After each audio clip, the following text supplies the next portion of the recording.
C'est toujours la guerre entre la Somalie et l'Éthiopie. C'est la guerre de l'Ogaden, du nom de cette région convoitée par les deux pays.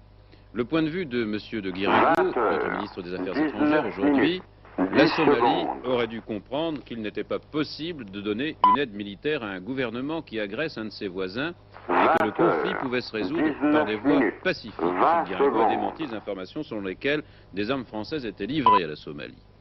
La solution, a-t-il ajouté, serait peut-être de rechercher une procédure par laquelle la population d'Ogaden pourrait recevoir une certaine autonomie dans le cadre de l'Éthiopie. M. de Guiringo, parlant de l'intervention massive de l'URSS dans la région en faveur de l'Éthiopie, a dit qu'il s'agissait d'un accroc sérieux à l'esprit de détente.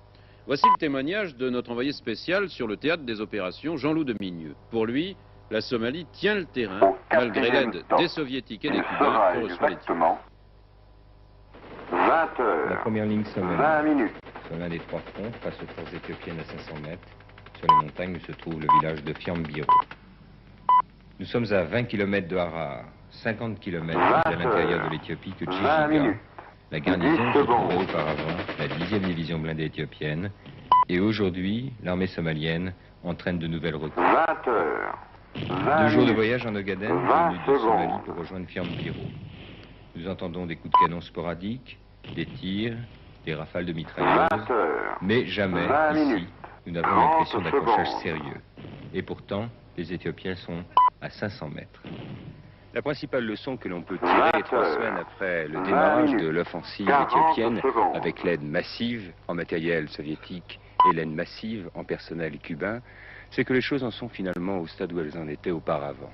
8 mois après le début de l'offensive des Fonds de libération en Somalie, très aidé par le gouvernement de la République démocratique de Somalie, et bien alors que l'on pensait que tous les efforts faits seraient balayés en quelques jours grâce aux chars modernes et aux MiG-21 et 23, eh bien, les Somaliens ont un contrôle à peu près total de l'Ogaden. Et on voit mal comment ils pourraient perdre ce contrôle, compte tenu du fait que grâce à la débâcle de l'armée éthiopienne, grâce aussi à des révoltes qu'elle connaissait au mois de juillet et au mois d'août, les Somaliens ont réussi à occuper des terrains très montagneux, très difficiles d'accès, où le char n'a aucune chance de balayer des soldats étrangers, c'est vrai, d'une certaine manière, mais qui se comportent comme des guerriers.